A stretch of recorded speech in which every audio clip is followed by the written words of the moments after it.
बोलो श्री प्राणनाथ प्यारे की जय। धाम के धनी की जय। सर्व सुंदर साथ की जय। प्रणाम जी महाराज जी। प्रणाम प्रणाम जी। प्रणाम जी सुंदर साथ जी। प्रणाम। प्रणाम महाराज जी। प्रणाम जी सभी सुंदर साथ जी के चरणों में कोटान प्रणाम कोट जी, प्रणाम प्रणाम जी। जी महाराज जी। प्रणाम जी। प्रणाम जी कितने सुंदर साल साथ जी। से प्रणाम प्रणाम जी जी। महाराज जी। अभी रखी है। प्रणाम। अभी पढ़ता अरे सुंदर साथ जी, आज त्यामतनामा ग्रंथ चर्चा शिविर के 21वें दिन में हम प्रवेश कर रहे हैं। सभी उपस्थित सुंदर साथ जी का हार्दिक स्वागत, अभिनंदन। सभी सुंदर साथ जी के चरणों में कोटान कोट प्रणाम करते हुए मैं आदरणीय प्रीशा सुंदर साथ जी से निवेदन करूंगा, धाम धनी का आह्वान करेंगे या कोई वाणी का भाव प्रस्तुत कर देंगे। प्रीशा सुंदर साथ जी का यदि अनुकूल होता उनसे निवेदन करूंगा। प्रणाम जी। सभी सुंदर साथ जी के चरण कमल में कोटि कोटि प्रेम प्रणाम। प्रणाम जी महाराज जी का। प्रणाम जी। आओ जी बाला मारे घेरा। आओ जी बाला। आओ जी बाला मारे घेरा। आओ जी बाला। एक लड़ी परदेस माँ। एक लड़ी परदेस माँ। मुने मुकीने का चाल्या ओ जिबाला। मुने होती नींद लड़ी। मुने होती नींद लड़ी। तमे सुती मुँह की काराते। तमे सुती मुँह की काराते। जागीन जोता पियूजी न पासे। जागीन जोता पियूजी न पासे। पछे तो था से प्रभाते। आओ जी बाला मारे घेरा। आओ जी बाला। काल कलीने कहूँ छु तमने। काल कलीने कहूँ छु तमने। आवजो आड़े खीड़े। मारा मनना मनोरथ पुरजो।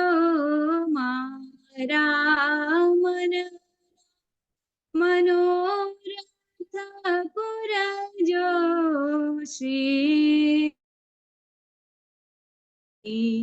लागे चरने। आओ जी बाला मारे घेरा। आओ जी बाला। बोलो श्री प्राणनाथ प्यारे की जय। धाम के धनी की जय। प्रणाम जी।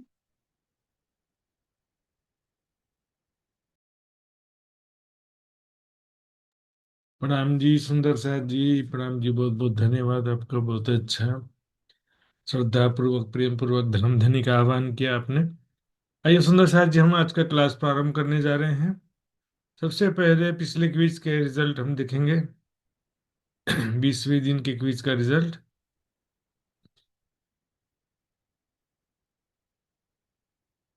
बीसवें दिन के क्विज का रिजल्ट इस प्रकार है सुंदर साथ जी।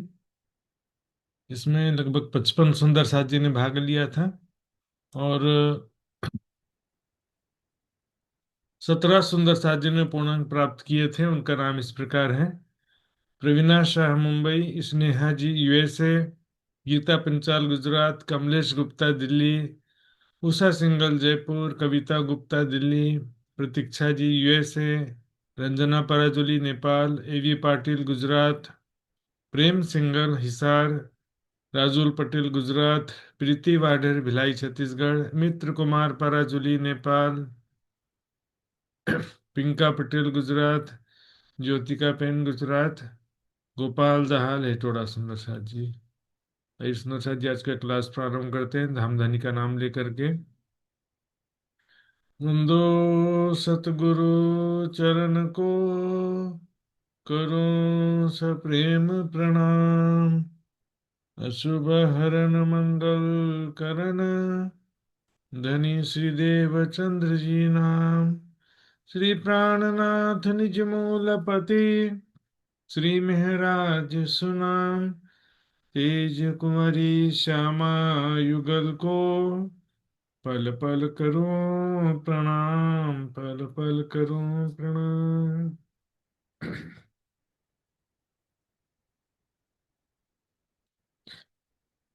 प्रणाम जी सुंदर साथ जी। आखिर खिताब सिर रसूल, दूजा सिर मेहंदी इमाम। इन विद खावंदी रू अल्लाह की, ये तीनों एक दीन करसी तमाम। ये तीनों एक दीन करसी तमाम। ये अव्वल कहिया रसूले।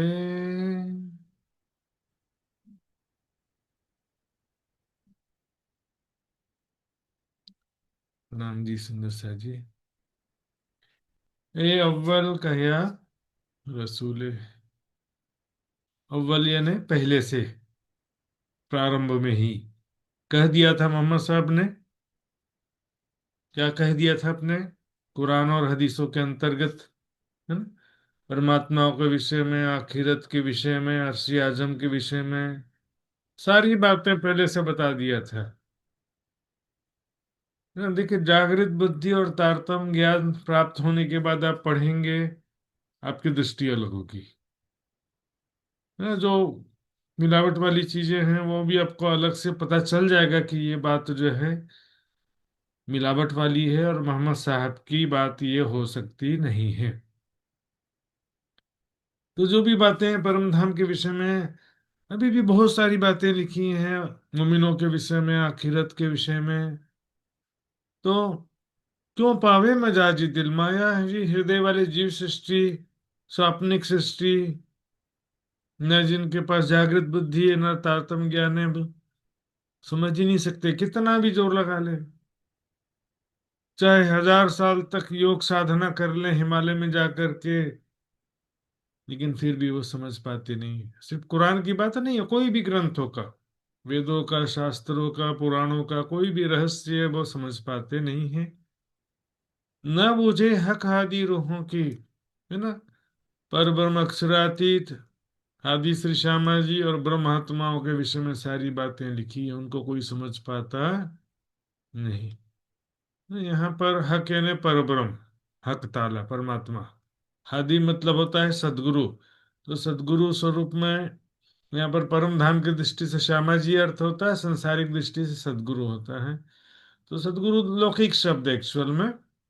वास्तव में हम यहाँ पर हादी जो है मोहम्मद या श्यामा जी कह सकते हैं। और रूहों की, इनके विषय में जान नहीं पाते।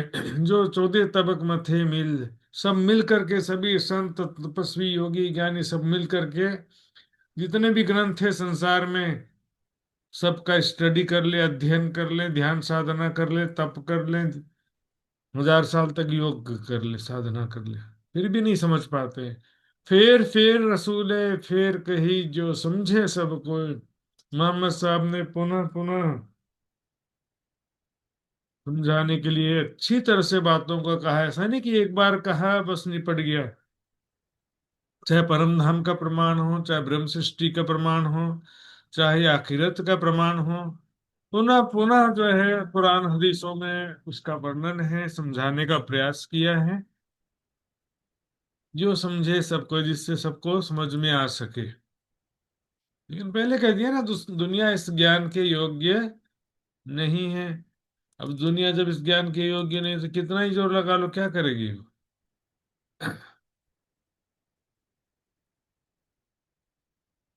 परे बूझे हक हादी रोहे और बूझे जो दूसरा होए। हक यानी परमात्मा।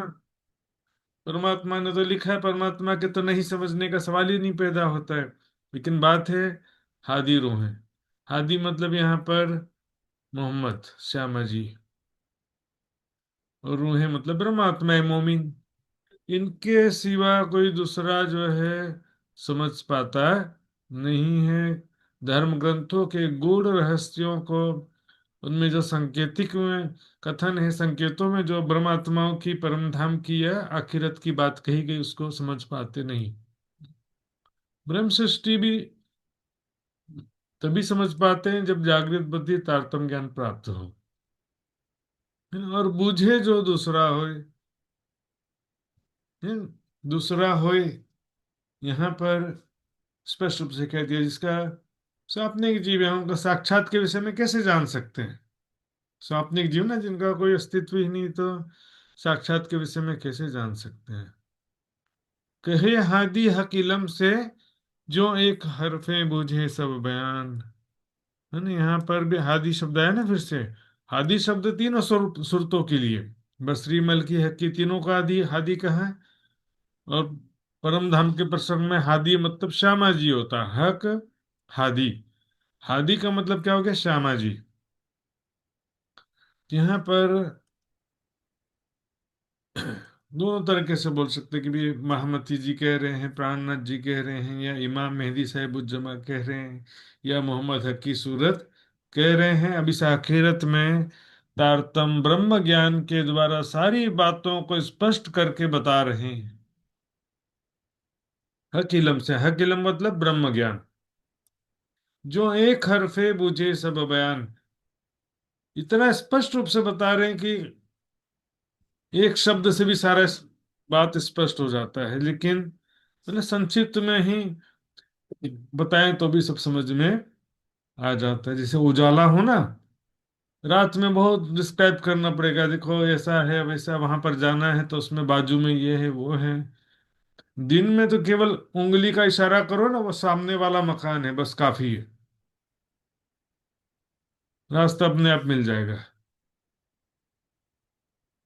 मार्फत रूपी सूर्य उदय होने के पश्चात फिर क्या है कि तारतम ज्ञान जागृत बुद्धि प्राप्त होने के बाद फिर कोई समस्या नहीं रहता, आसानी से ही सारी बात समझ में आ जाती है। अर्श आजम कैसा है, कहाँ है, अल्लाह ताला, मोहम्मद साहब वहाँ उनका स्वरूप कैसा है, सारी बातें समझ में आ जाती है। ब्रह्म सृष्टि मोमिन कौन है। पर नफस मजाजी क्या जानी। नफ्स का मतलब होता है इंद्रियां, मजाजी यानी भौतिक या मायावी, दोनों ले सकते हैं। जिसका क्या है कि मात्र जो है इंद्रियों के चाहनों में लगे हुए हैं दिन रात। उनका काम क्या, जैसे पशु क्या करते हैं, आहार निद्रा भय मैथुन, वही काम सामान्य मनुष्य, जो कहने के बस मनुष्य हैं लेकिन काम वही कर रहे हैं। जीवन का उद्देश्य ही नहीं पता कि हम कौन है, कहाँ से आए हैं, मनुष्य जन्म क्यों मिला है, जन्म मृत्यु भव सागर मोक्ष आदि बातें कुछ जानते ही नहीं है। खाना सोना और बच्चे पैदा करना, बस इतना ही आता है। आहार निद्रा भय और मैथुन, मनुष्य और पशु में चार चीजें समान समान रहती हैं, ग्रंथों में लिखा है। इंद्रियों उनको क्या है कि बस कहाँ से संसारिक सुख मिले, इसी में दिमाग चलता है। आत्मा परमात्मा के विषय में नहीं समझ में आता। न जाके दिल, आंख, बुद्ध ना कान, उसके ना दिल है, ना आंख है, ना बुद्धि है, ना कान है, चार चीज कह दिए। दिल नहीं होने से मतलब दिल तो है, लेकिन दिल में विचारशीलता नहीं है, समझदारी नहीं है। पशु का भी दिल होता है, पशु की भी आंखें होती हैं, पशु की भी बुद्धि होते हैं, पशु के भी कान होते हैं, लेकिन क्या होता है, बस खाना, सोना और बच्चा पैदा करने तक ही इतना रहता है।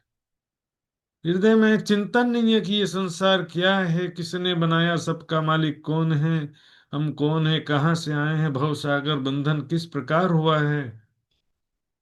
आंख देखते हुए भी दिखाई देता नहीं, आंखों के सामने देख रहे हैं सब लोग मृत्यु को प्राप्त हो रहे हैं, और आंखों से देख रहे हैं कि बहुत सारे लोग जन्म मृत्यु के चक्र से छुटकारा पाने का प्रयास कर रहे हैं। खोजने का भी तो जिज्ञासा होना चाहिए ना। खोज बड़ी संसार रे तुम, खोजो साधो, ये वाणी गर्जत मांझ संसार, खोजी खोज मिटावे अंधार। लेकिन उनको तो मतलब ही नहीं अभी। कोई चमत्कारिक बाबा आ जाए तो भीड़ लग जाएगी एकदम, है ना। बुद्धि नहीं है, विचारशीलता ही नहीं है। कौन सच बोल रहा है, कौन झूठ बोल रहा है, पता ही नहीं चलेगा। सत शब्द को कोई ना चिन्हे, सत्य शब्द की परख नहीं है। क्योंकि प्रवक्ता तो संसार में, उपदेशक प्रवचन करने वाले बहुत सारे संत हैं, सैकड़ों में नहीं हजारों में गिनती होगा। सैकड़ों में तो सिर्फ निजानंद संप्रदाय में भी सैकड़ों से ज्यादा ही होंगे। इसमें से क्या है कि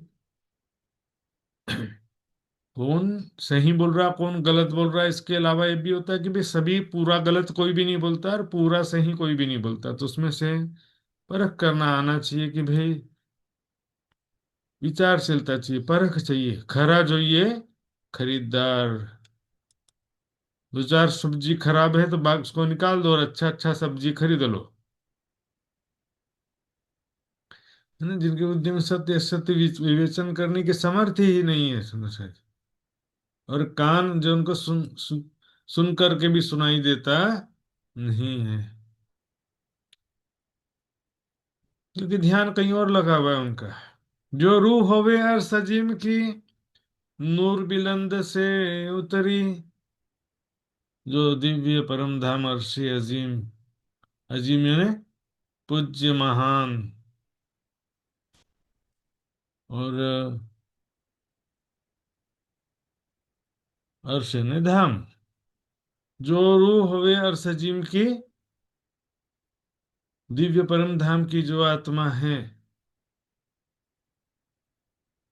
नूर बिलंद से उतरी। बिलंद का मतलब मैंने कल बताया था, बुलंद। ध्यान रखिएगा, हाँ, इसका शुद्ध क्या होगा, बुलंद। बुलंदी पे पहुंच जाना बोलते हैं ना। बिलंद कोई शब्द होता नहीं है, बुलंद शब्द होता है। नूर बुलंद, कोई बिलंद उच्चारण में आगे है। तो जो दिव्य परम धाम है, सबसे ऊपर सर्वोपरि दिव्य परम धाम, वहां से जो अवतरित हुई हैं दिव्य परम धाम की ब्रह्म आत्माएं हैं, सोई समझे हक इशारते। परमात्मा के द्वारा लिखे हुए सांकेतिक कथनों का अर्थ वे ही समझेंगी। हालांकि जागृत बुद्धि तारतम्य ज्ञान प्राप्त होने पर ही वो भी समझ पाती है, फिर भी सभी ग्रंथों का वारिस ब्रह्म सृष्टि को तो कहा ना, एहल किताब। वेद शास्त्र गीता भागवत कुरान बाइबल सभी के वारिस कौन है, ब्रह्मात्माएं, ब्रह्म सृष्टि सभी ग्रंथों के वारिस हैं। सारी दुनिया को, सभी धर्मावलंबी को एक परमात्मा की पहचान कराने वाले कौन है, ब्रह्म सृष्टि, ब्रह्मात्मा है। और खबर ना कहां पर ही, और किसी को पता ही नहीं चलता कि क्या लिखा है ग्रंथों में। लिखा को मतलब कुछ और रहता है, अपने मन से कोई दूसरा ही अर्थ निकाल देते हैं और भटक जाते हैं, है ना। सोई समझे हक इशारत और खबर ना काहूं। और किसी को भी इसके जानकारी नहीं होता है, सुनो शाह जी।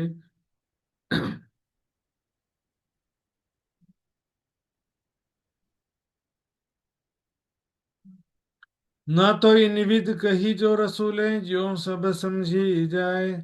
ये तो मोहम्मद साहब ने कुरान में इस प्रकार से सारा बात लिखा है। अब देखो क्या होता है कि एक बार पर्दा हट जाता है ना, तो सारी बातें एकदम क्लियर हो जाती है। मैंने बताया था सांकेतिक वचन यदि भी आपको स्पष्ट समझ में आ रहे हैं तो आपके लिए सांकेतिक कथन और स्पष्ट कथन में कोई अंतर नहीं रहता है, समझ में आ रहे हो तो। समझ में नहीं आ रहे हो तो डिफरेंस है ना। मुख से बोल रहे हैं कि मुझे पानी दो, इशारा किया कि मुझे पानी दो, दोनों में कोई अंतर है बता। इसमें कोई भी चीज में तारतम ज्ञान और जागृत बुद्धि प्राप्त होने के बाद क्या है कि जो कुरान है, बाइबल है, वेद शास्त्र, गीता, भागवत में भी जो हमारी बातें लिखी हैं उसको पढ़ने पर उतना ही आनंद आता है। उसको भी पढ़ने से उतना ही आनंद आता है। अब नबी प्यारा लग गया, लगे प्यारे शब्द रसूल। छुपाया है ना वाणी में।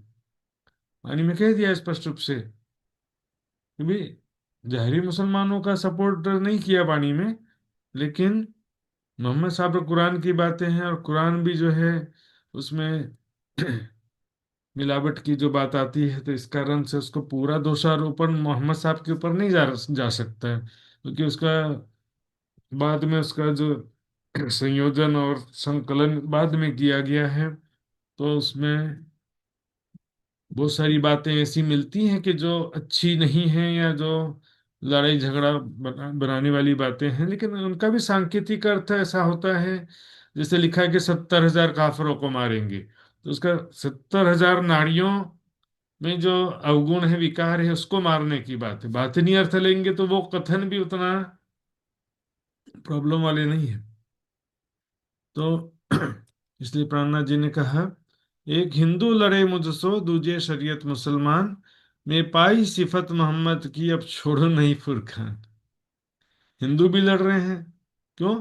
हिंदू के अनुरूप भी हमारा नहीं हो सकता है। न हम बहुदेव पूजा करते हैं, ना ही निराकारवादी हैं। तो दोनों ही पक्ष वाले, वैदिक मत और पौराणिक मत, दोनों ही जो है हमको विरोधी समझेंगे, क्योंकि हम ना देवी देवताओं की पूजा करते हैं, ना कण कण में या सभी प्राणियों के हृदय में परमात्मा मानते हैं। फिर दूसरा जो है, मुस्लिम पक्ष भी जो है, मुस्लिम पक्ष के हिसाब से जो परंपराएं हैं, रीति रिवाज है, उसको भी हम मानते नहीं हैं, है ना। ठीक है, एक परमात्मा है, एक परमात्मा की उपासना करनी, लेकिन उनको भाई उसका स्वरूप तो पहचानना पड़ेगा ना भाई, उसका खुदा का स्वरूप, परमात्मा का स्वरूप, धाम दिला कैसा है। तो उनके हिसाब से हम रीति रिवाज नहीं करते हैं, तो वो भी मुस्लिम पक्ष भी उनसे नाराज हो सकता है, इसलिए क्योंकि उनके अनुसार हम रीति रिवाज परंपरा का पालन करेंगे नहीं। क्योंकि ज्ञान और प्रेम में रीति रिवाज परंपरा भेष भाषा का कोई विवाद, कोई स्थान नहीं है। भेष भाषा जिन रचो, रचियो मायने असल। इसलिए प्राणनाथ जी ने कहा, तटस्थ होकर के चलना है, दोनों के बीच में नहीं फंसना है, अपने को तटस्थ रखना है, अपने आप को तटस्थ रह के चलना है। जाको असल ना दिल अकल, तीन हक कौल क्यों समझाए। है जिसके पास में मूल यानी असल, न दिल अकल, न दिल है ना बुद्धि, कौन सी असल है ना, जागृत बुद्धि भी नहीं है, और उनका कोई चेतन हृदय भी नहीं है, जागृत हृदय नहीं है। तीन हक कौल क्यों समझाए, तो परमात्मा के वचन उनको कैसे समझ में आ सकते हैं। यहाँ पर बात कही चल रही, कहाँ की चल रही है? इनविद कही जो रसूल है, कुरान की बात चल रही है। कुरान में जो परमात्मा से संबंधित बातें लिखी हैं, और जिसके दिल में जिज्ञासा ही नहीं है ना, था तो ब्रह्म जिज्ञासा लिखा है, जो ब्रह्म की जिज्ञासा ही नहीं है, तो फिर उनको ब्रह्म की जिज्ञासा ही नहीं है, तो उनको फिर ये ब्रह्म ज्ञान समझ में आने वाला नहीं। भूख नहीं लगा हो तो खाना डाइजेस्ट होने वाला नहीं, डाइजेस्ट हो ही नहीं सकता। जो हक मुख आपी कही करता हूं इशारत, उसमें परमात्मा ने स्वयं अपने मुख से कहा कि मैं संकेतों में सारी बातें कह रहा हूं। वाणी में भी छुपाई आई है, जो कयामत करते जाहिर तो निशान भी लिखते जाहिर। यदि कयामत प्रकट रूप से करना होता तो उसकी जाहिरी निशानियां भी जाहिरी रूप से लिखते ना। संकेत में क्यों लिखा है कि ये एक सीक्रेट प्लान है, समझो, किसी को पता चल पाता है नहीं है कि कयामत का समय आ गया है। सोच रहे हैं एक तरफ तो लिखा है कि कयामत का समय अत्यंत नजदीक है, ऐसा भी लिखा है। फिर क्या बोलेंगे कि बहुत दूर है, अभी तो कोई भी निशानी नहीं आई, कयामत का समय अभी बहुत बाकी है। क्योंकि मैंने कयामत का समय अत्यंत नजदीक है ऐसा भी कहा था कि धरती वृक्ष नदियां पर्वत हवाएं सब डरते हैं कि कहीं कयामत आज ही ना हो। और बोलेंगे कि बहुत दूर है, निश्चिंत होके बैठे हैं। जो हक मुख आपे कही करता हूं इशारत, सो हक की हादी बिना और ना कोई समझ। हक की बातें हादी के बिना और कोई समझ सकता नहीं है। अतः परमात्मा के उन सांकेतिक कथनों का आशय हादी मतलब श्री श्यामा जी या मोहम्मद, तीनों सूरत के अतिरिक्त कोई समझ सकता नहीं। हक्के लिखे समझे सारे थे। या तो परमात्मा ने जिन्होंने लिख के भेजा वो उन इशारतों को समझ सकते हैं क्योंकि उन्होंने खुद लिख करके भेजा है परमात्मा ने कुरान में हदीसों में। या लियाया समझे सोए, या तो जिसने लेकर के आया है इन्हें मोहम्मद साहब उसके अर्थ को समझ सकते हैं। या समझे आई जिन पर, या जिनके लिए वो शब्द लिखे गए हैं, जिनके लिए वो शब्द भेजा गया है वो समझेंगे। और बूझे जो दूसरा है, और दूसरा कोई समझ सकता है जिनका कोई अस्तित्व ही नहीं है। जिनका कोई अस्तित्व ही नहीं, स्वाप्निक जीव कैसे समझ सकते हैं?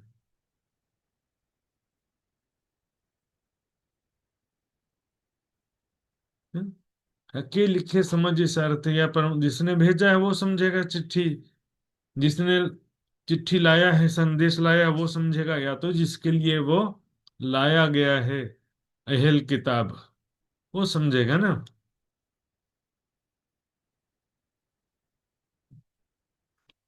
यहाँ पर एक बात स्पष्ट हो गया, हक्के लिखे समझ इशारत। फिर से आया ना, इसी प्रकरण में 2-3 बार आ गया सुंदर शाह जी। हक्के लिखे कौन सी बात चल रही है? कुरान की बात चल रही है। कुरान में जो है उसको कलाम अल्लाह क्यों कहते हैं? कुरान को कलाम अल्लाह का मतलब होता है अल्लाह के वचन, परमेश्वर के वचन।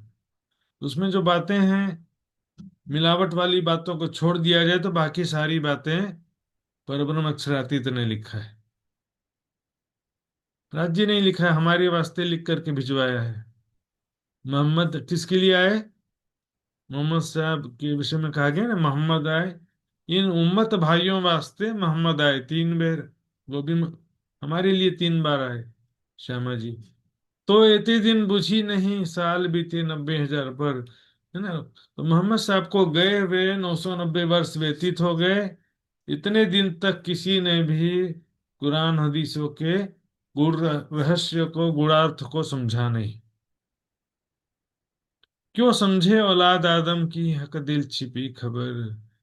ना आदम की औलाद, यानी औलाद मतलब संतान। तो आदम कौन है? आदि नारायण। आदि नारायण के संकल्प से उत्पन्न हुई जीव सृष्टि भरा राज्य के दिल की बातों को कैसे समझ सकती है? हक दिल छिपी खबर। तो यहाँ पर कहाँ की बात चल रही है? कुरान की पसंद चल, कुरान में वर्णित भी लिखेंगे तब तो, लिखा है तब तो समझने या ना समझने की बात आ रही है ना। जो लिखा ही नहीं हो तो फिर समझने या ना समझने का बात ही कहाँ रहा फिर? मेरे सामने जो चीज है तो उसको मैं समझ रहा हूं या नहीं समझ रहा हूं? जो मेरे सामने है ही नहीं तो कैसे समझूंगा? यहाँ पर कुरान की बात चले ना, एते दिन बुझे नहीं, साल बीते 90,000 पर। क्यों समझे औलाद आदम की हक दिल छिपी खजर। एते दिन है ना, 990 साल तक जो कुरान में जी के दिल की बातें हैं वो संकेतों में जो लिखी हैं उसको कोई समझ पाया नहीं। निकाह हवा सो कही आदम की। अब ध्यान देंगे सुंदर जी। निकाह का मतलब होता है विवाह, शादी। तो शादी होने से क्या होता है, एक संबंध स्थापित हो जाता है ना। आपसे क्या हो गया, तुम पति पत्नी हो गए बोलेंगे ना, संबंध स्थापित होना है। यहाँ पर कोई शादी की बात नहीं है, संबंध की बात है। हवा सो कही आदम की, आदम और हवा बोलते हैं ना, पति पत्नी। आदम और हवा पति पत्नी कहते हैं। कत्तेब ग्रंथ के हिसाब से क्या है, सबसे पहले मिट्टी से आदम बनाया, फिर आदम के हड्डी से, पीठ की हड्डी से, पसली से, ऐसे कुछ है, हव्वा को बनाया। तो यहाँ पर दोनों का बातनी अर्थ है, देखो। आदम मतलब आदि नारायण, और हव्वा मतलब माया निराकार। हव्वा का मतलब निराकार माया, स्वाप्निक चेतना। तो आदि नारायण हो या उससे उत्पन्न जो भी जीव है, संकल्प से उत्पन्न है, जीव सृष्टि, वो सभी क्या है कि स्वाप्निक चेतना का ही तो अंश रूप है ना। स्वाप्निक चेतना से उनका संबंध है, स्वाप्निक चेतना का ही अंश है ना। ये माया ब्रह्म सबली के त्रिगुण की परात्म, सभी जीवों का अलग अलग परात्म तो है नहीं, एक ही सुमंगला शक्ति है। वही स्वाप्निक चेतना के रूप में आती माया, ब्रह्म सत्ता, अलग अलग नाम है उसी के। दो तीन शक्ति तो है नहीं संसार में, केवल एक माया शक्ति भी है, एक ब्रह्म सत्ता भी है, और एक स्वाप्निक चेतना भी है। भी कितना होगा। और सारे जीव की भी अलग अलग जगह से कोई शक्ति आई है क्या, एक ही शक्ति। मेरे ही चित्त की शक्ति से सारा सपना चल रहा है। सपने में जितने भी आदमी दिखाई दे रहे हैं मेरे सपने में, सबके सभी मेरी ही चित्त की शक्ति से सभी चल रहे हैं। तो सभी जीवों का, आदम का और आदम की औलाद, निकाह इब्लिस औलाद आदम, आदम की औलाद का संबंध किससे, इब्लिस से। बात वही आ गई। हवा, इब्लिस, अजाजिल, दज्जाल, माया, कलयुग एक ही बात है। मोह अज्ञान भरम ना, कर्म काल और शून्य, ये नाम सारे नींद के निराकार निर्गुण। अजाजिल कह देते हैं, कभी इब्लिस कह देते हैं। तो सभी जीवों, आदम की औलाद मतलब सभी जीव सृष्टि, सभी जीव सृष्टि का संबंध किससे है, इब्लिस यानी स्वाप्निक चेतना। अजाजिल बोलो तो भी स्वाप्निक चेतना है। निराकार को हवा, निराकार मतलब मोह सागर, भी तो महामाया काल माया बोलते हैं ना उसको भी, वो भी क्या है, स्वाप्निक चेतना ही है। कोई सूक्ष्म परमाणु का भंडार नहीं है, सूक्ष्म परमाणु बहुत सारे रखे हुए हों, उसको, उससे कोई लेना देना नहीं है। चेतन सूक्ष्म परमाणु की बात ही नहीं, निराकार उसे कोई भी नहीं कहता है। जो कहते हैं कि निराकार परब्रह्म है, तो वो क्या कहते हैं कि सभी प्राणियों के हृदय में, कण कण में वो ब्रह्म है, ज्योति स्वरूप है और चेतन है। और चेतन सूक्ष्म परमाणु को तो कोई दुनिया वाले भी नहीं मानते परमात्मा। निराकार का ध्यान करते हैं ना योगी लोग, बोलते हैं कि निराकार का ध्यान करते हैं। तो निराकार का मतलब कोई सूक्ष्म परमाणु का ध्यान नहीं करते हम। सभी प्राणियों के हृदय में जो चेतना है, कण कण में जो ब्रह्म सत्ता, उसी को ही परमात्मा मानकर ध्यान करते हैं। वही निराकार ज्योति स्वरूप, निराकार मतलब स्वरूप से रहित, अशरीरी, शरीर से रहित होता है।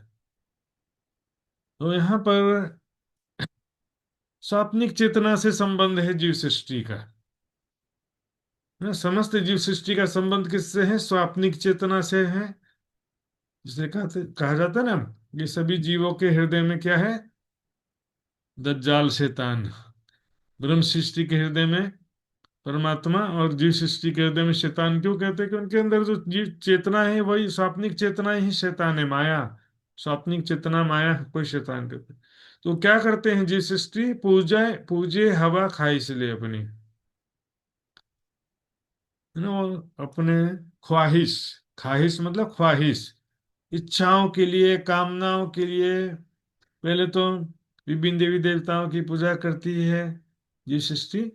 और अनेक प्रकार से कर्म कांड, जप तप साधना अनेकों करेंगे। इसके अलावा बिना ज्ञान के वो निराकार का भी जो कर रहे हैं, वो भी मोक्ष प्राप्ति की कामना तो है ना उसमें भी। लेकिन हमारा ब्रह्म सृष्टि का उद्देश्य वैसा नहीं होता। मोक्ष प्राप्ति भी एक्चुअल में हमारा ऑलरेडी, मोक्ष की जरूरत नहीं है, हम तो ऑलरेडी परम धाम में है। हम बोलते हैं आत्म जागृति।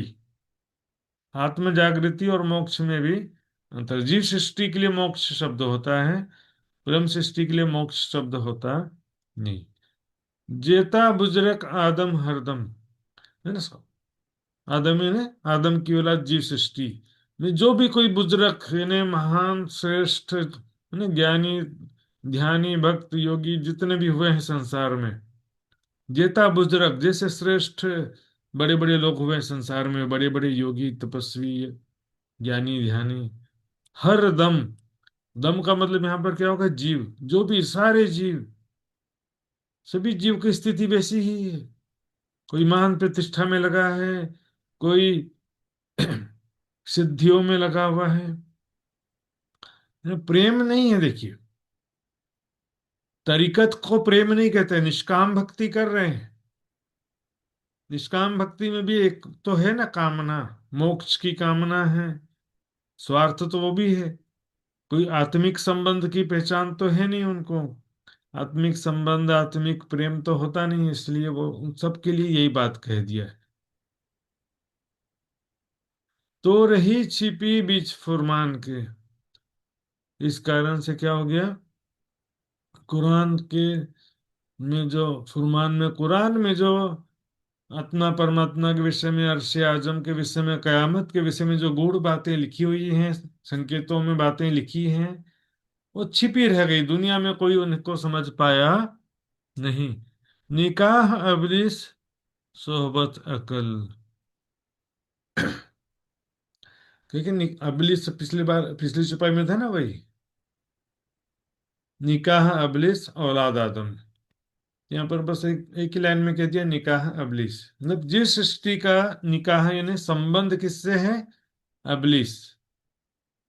अबलिस मतलब सभी के अंदर जो स्वाप्निक चेतना है, माया स्वाप्निक चेतना, माया की शक्ति सभी के हृदय में है, इसलिए उनका संबंध कह रहे हैं कि मतलब शादी होना मतलब निकाह होना मतलब वो साथ साथ में फिर अलग हो नहीं होंगे, तलाक तो कैसे दे सकते हैं। सोहबत अकल, और क्या है कि बोलते हैं ना जैसी सोहबत होती वैसी अकल होती है। तो मायावी लोगों की ही सोहबत में दिन रात रहते हैं, जैसे एक जीव दूसरे जीव के सोहबत में सभी छल को छल ना लागही ओ लेहरी ओ जल, माया के जीव माया के बहाव में बहे जा रहे हैं सारे, है ना। आपस में एक जो आशा मायावी आशा तृष्णा में डूबा हुआ है, दूसरा भी उसी मार्ग में देखा देखी चले जा रहे हैं सारे लोग। बचपन से एक ही लक्ष्य है, बस पैसा कमाना है, बहुत सारा सुख प्राप्त करना है, शादी करना, बच्चे करना, मकान करना, कार खरीदना। बचपन से यही रास्ते पे चले जा रहे हैं, चले जा रहे हैं, सब देखा देखी। सो क्यों पावे मगज मुसाफ का, है ना? कुरान के गूढ़ अर्थ आखिर वो कैसे समझ सकते हैं जिनके हृदय में एक तो स्वाप्निक जीव, ऊपर से न वैराग्य है, न ब्रह्म ज्ञान की पिपासा है, न आत्म कल्याण की इच्छा है। उसके बाद में जो है पर पर ब्रह्म के सानिध्य में आना पड़ेगा, जब जागृत बुद्धि तारतम ज्ञान मिलेगा, परमात्मा की कृपा से जब अपना तन मन जीवन समर्पित करेंगे तब होगा, तब जाकर के समस्त धर्म ग्रंथों के भी गूढ़ अर्थ समझ में आ जाएंगे। कहे मुर्दे मजाजी दिल, है ना, मुर्दे समान कहा गया, मृतक समान, विचारशीलता नहीं है, बस खाना सोना।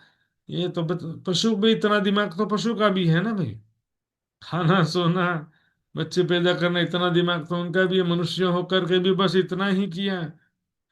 बल्कि कई दृष्टि में पशु श्रेष्ठ है मनुष्य से। पशु कभी पाप करता है ऐसा कहीं सुनने को नहीं मिलेगा, और मनुष्य जो है बुद्धि दिया परमात्मा ने तो दिन रात छल कपट धोखा पाप करने में लगे हुए। जिन गेहूं खाया कोल तोड़ के, आदम तीन नस्ल, इन्हें जो कुरान में लिखा हुआ है, ये भी एक्चुअल में सांकेतिक वर्ड ही है।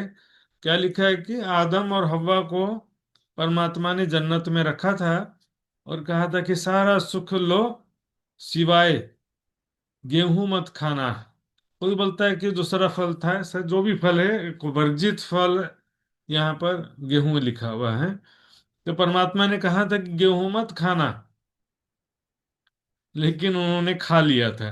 उसी प्रकार आदम की जो नस्ल है, जीव सृष्टि, वो परमात्मा का कहना नहीं मानती। परमात्मा ने जो मना किया वही काम करती। भौतिक सुखों में डूबी रहेगी, अपना जीवन खराब करेगी। भोग में रोग, मोह में शोक, इसी में चल रहा है उनका। भोग रोग मोह शोक, सम्मान अपमान, इसी में सारा जीवन व्यतीत हो जाता है।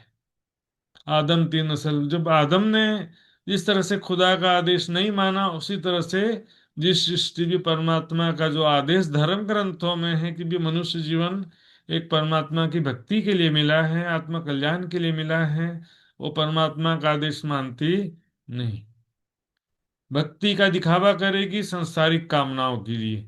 गीता के 7वें अध्याय में लिखा हुआ है कि संसारिक कामनाओं से युक्त अल्प बुद्धि वाले मनुष्य विभिन्न देवी देवताओं की पूजा करते हैं।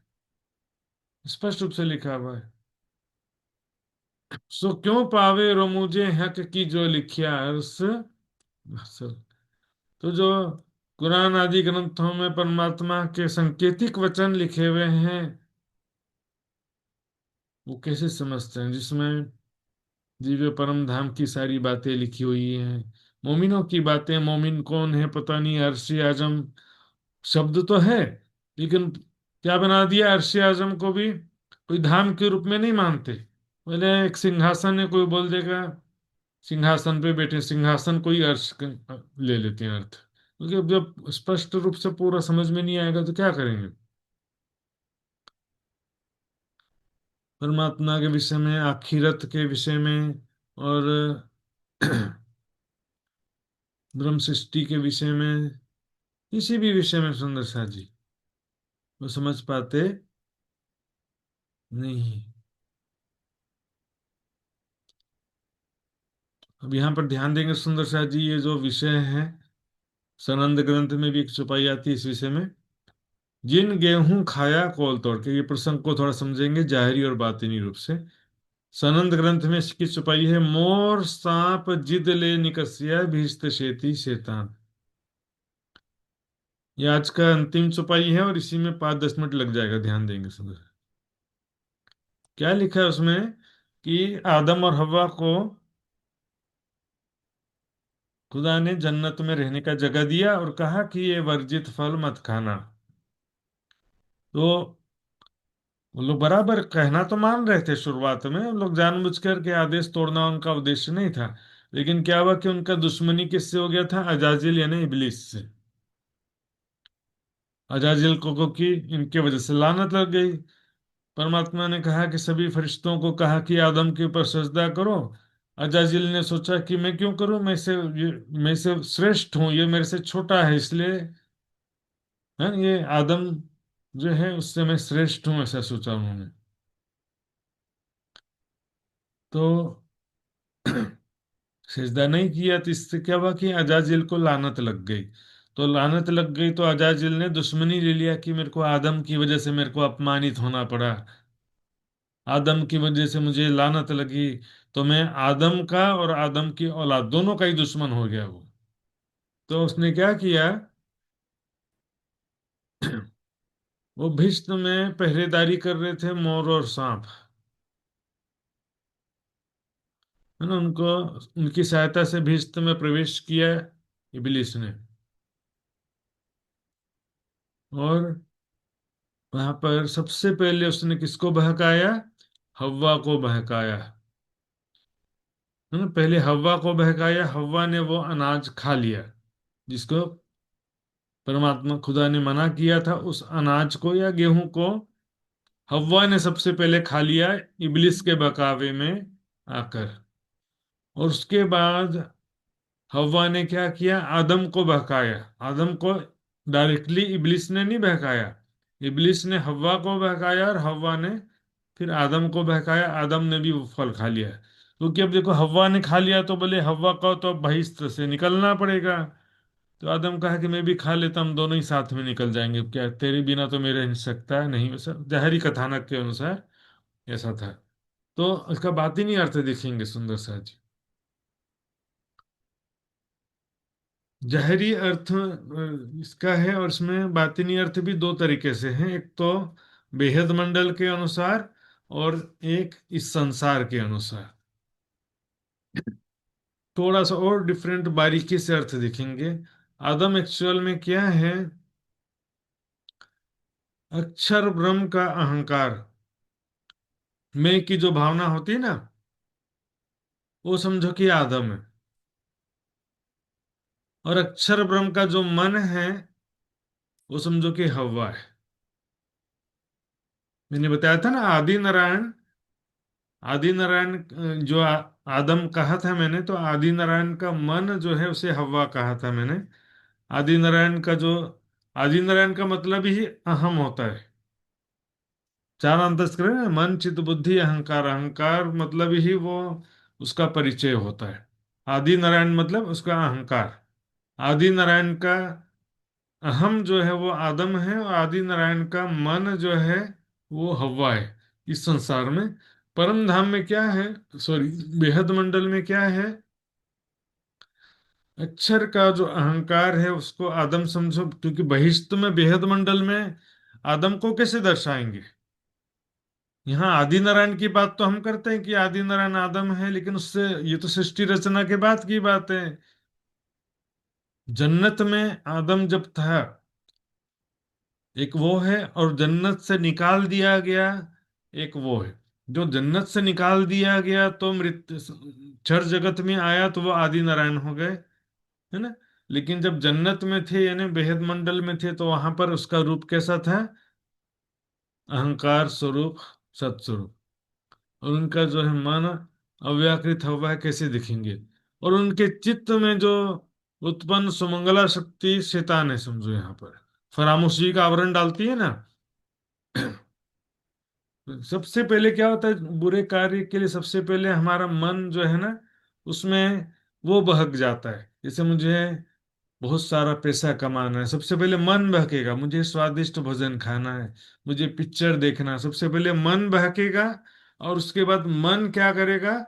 अहम को प्रेरित करेगा कि वो वैसा करे जैसा मन कह रहा है। डिसीजन लेना अहंकार का काम है, मन का काम डिसीजन लेना नहीं है। जैसे कोई बच्चा रो रहा है, मुझे चॉकलेट दे दो, चॉकलेट दे दो। लेकिन चॉकलेट दिलाने का काम किसका है? माता पिता का है ना। भी माता पिता दिलाए ना दिलाए उनकी इच्छा है ना। मन कर रहा है कि मैं सो जाऊं, लेकिन आपका संकल्प है कि नहीं, मुझे सोना नहीं है,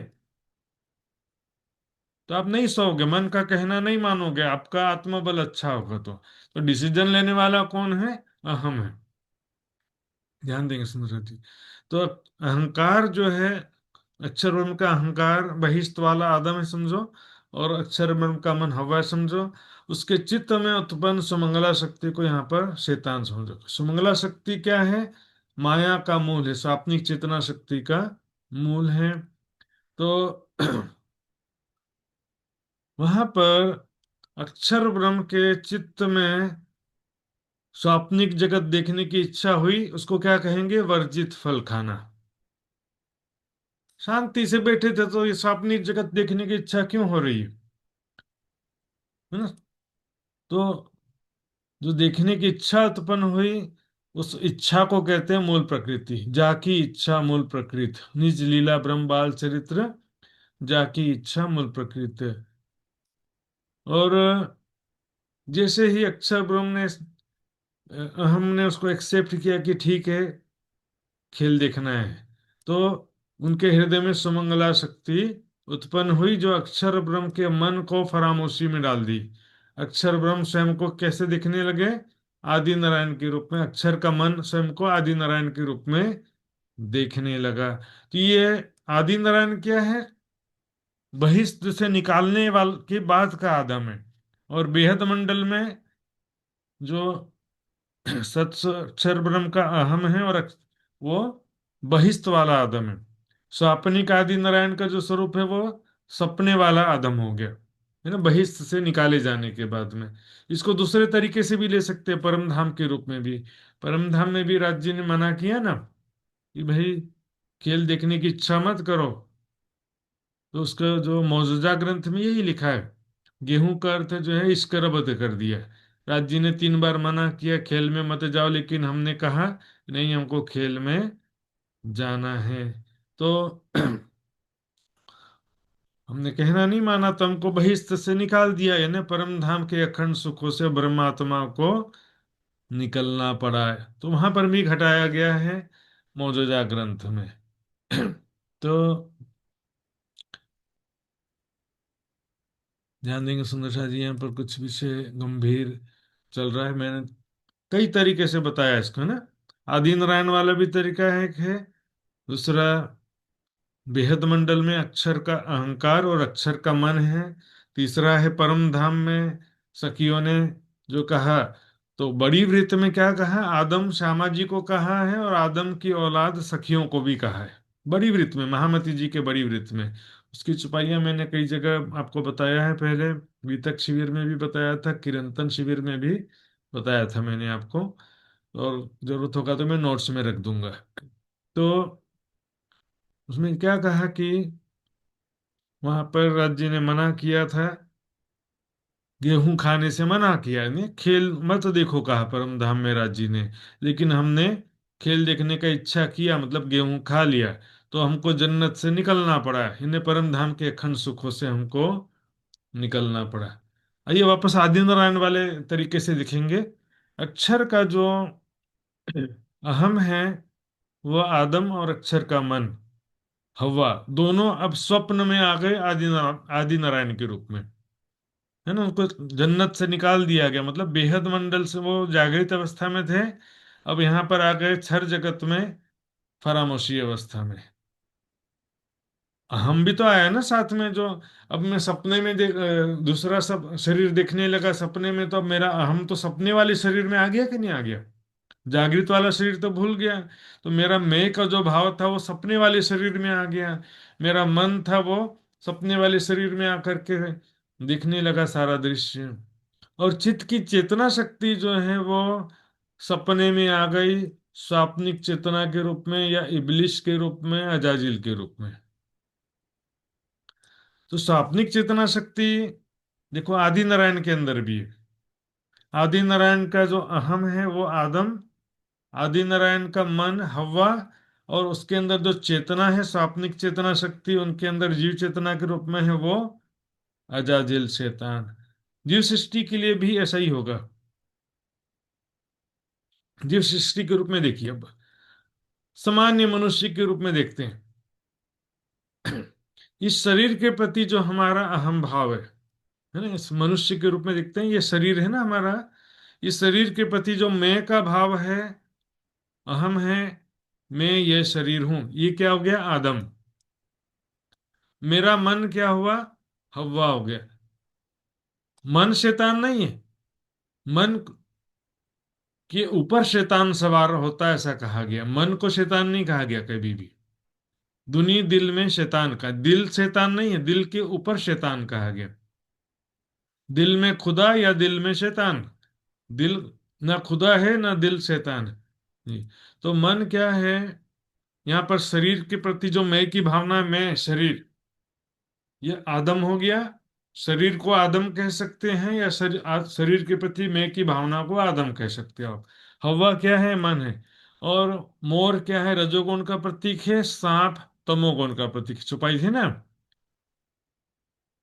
मोर सांप जिद ले निकस्या भीस्त शेती से तान, इसका अर्थ देख रहे हैं हम।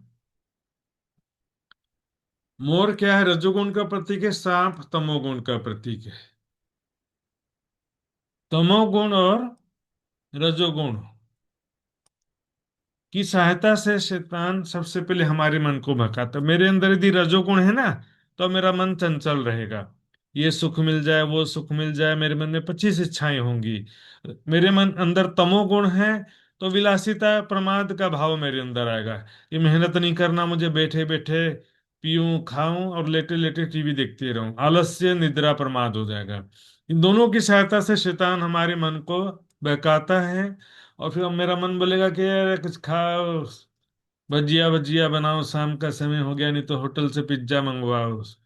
तो क्या होगा, मन के अनुसार हमारा अहंकार उसको एक्सेप्ट कर लेगा, है ना। सबसे पहले शैतान ने हव्वा को बहकाया। हव्वा ने फिर आदम को बहकाया। शैतान सीधे आदम को नहीं बहकाया। उसी प्रकार जो है हमारे अंदर जो चेतना शक्ति है, जीव चेतना, स्वाप्निक चेतना का अंश है, वो शैतान है। वो हमारे मन को बहकाता है, फिर वो जो अहंकार है उसको एक्सेप्ट करता है कि ठीक है, मैं स्वादिष्ट भोजन खाऊंगा। जिससे क्या होता है, तमोगुण व रजोगुण के प्रभाव में आकर क्या होता है कि हम परमात्मा के सुख शांति को छोड़ देते हैं। इन्हें जन्नत से निकाल दिया जाना है ना, परम धाम के राज्य के अखंड सुखों से हम निकाल दिए गए। किसके कारण? तमोगुण और रजोगुण के कारण हमने जो परमात्मा ने मना किया है वो काम कर देते हैं। राज जी ने मना किया कि भौतिक सुखों में मत जाओ, माया में मत डूबो, फिर हम और माया के प्रभाव में आकर हमारा मन आकर्षित होता है सबसे पहले भौतिक सुखों में, और फिर मन आकर्षित होता है तो फिर हमारा अहम भी उसको एक्सेप्ट करता है कि नहीं, स्वादिष्ट भोजन खाओ, पिक्चर देखो। और उसके बाद क्या होता है कि हम जन्नत से निकाल दिए जाते हैं ना, परमात्मा के सुख शांति से हम वंचित हो जाते हैं। सुंदर साथ जी, दुख की दुनिया में प्रवेश कर जाते हैं, मतलब जन्नत से निकाल दिया गया। तो हमने यहाँ पर देखा कई रूप में, एक तो इस शरीर के रूप में भी आदम, हव्वा और शैतान, तीन देखा कि शरीर का अहम आदम, मन हव्वा, और शरीर के भीतर जीव चेतना वो शैतान। आदम के रूप में देखा तो आदम का अहम आदि नारायण का अहम आदम है, आदि नारायण का मन हव्वा, आदि नारायण के अंदर स्थित स्वाप्निक चेतना वो शैतान।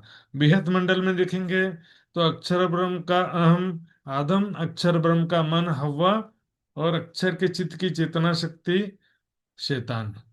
और परम धाम की दृष्टि से देखे थे, वहां भी देखा था हमने, तो वहां पर भी जो है शैतान क्या है कि शैतान कोई है नहीं, अलग से कोई पैरेलल सत्ता नहीं है।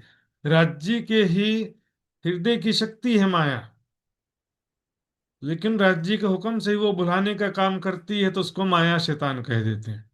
तो परम धाम में भी राज्य ने तो हमारे दिल में इच्छा उपजाया ना, ये उपजाई हमारे धनी सो तो बातें हैं अति घनी। राज्य ने इच्छा उपजाया खेल देखने की, तो हमने जो है राज्य ने मना किया 3 बार, धनिये मना किया 3 बार, तो अब हम मांग गया फिर इसी को जो है वहां पर महामती जी के बड़ी वृत्त में लिखा है, श्यामा जी को आदम और आदम की औलाद यानी ब्रह्म सृष्टियों को शैतान यानी माया उनको बुलाने का प्रयास कर रही है। ये भी इस तरह से भी इसको घटित करते हैं। तो वहां पर हमने जो है राज्य ने मना किया, मतलब गेहूं खाने से मना किया।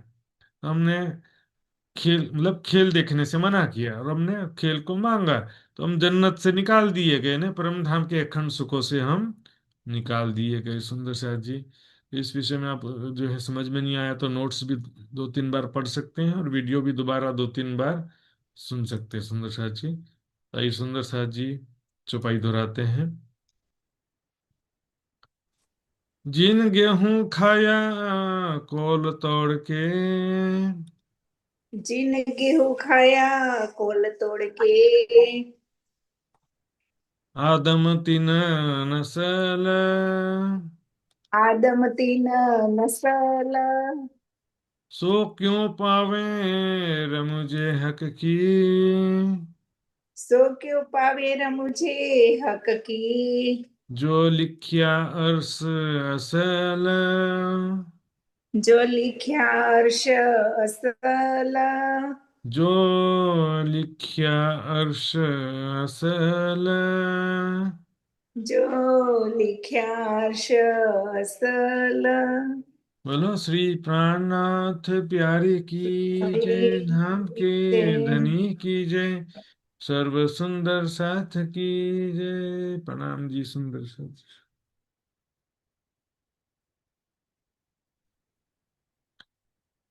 प्रणाम जी सुंदर साथ जी, कल फिर इसी समय में हम मिलेंगे जूम क्लास में। तो यदि आदरणीय शीतल जी का अनुकूल हो तो मैं उनसे अर्जी गायन के लिए निवेदन करूंगा।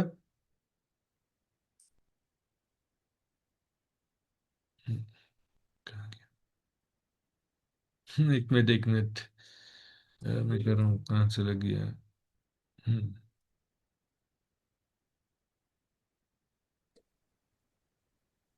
बोलो श्री प्राणनाथ प्यारे की जय। पिया जी तुम होते सी कीजियो, मैं अर्ज करूं मेरे पियू जी।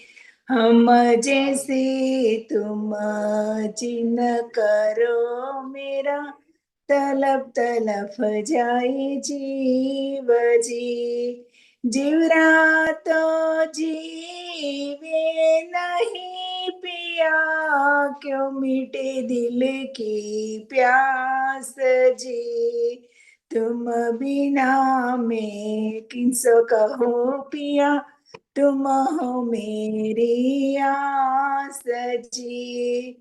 आस बिरानी तो करो पिया, जो कोई दूसरा होय जी। संविद पिया जी समर्थ दिन रेन जत रोए रोय जी।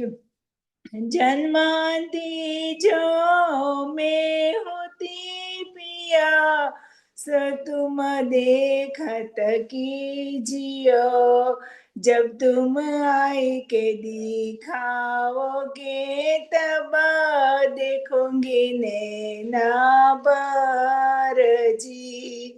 हे पुकार पिया सुने के, अब ढील करो अब जी न जी। क्षण क्षण खबर लीजियो, मैं अर्ज करूं दुल्हीन जी।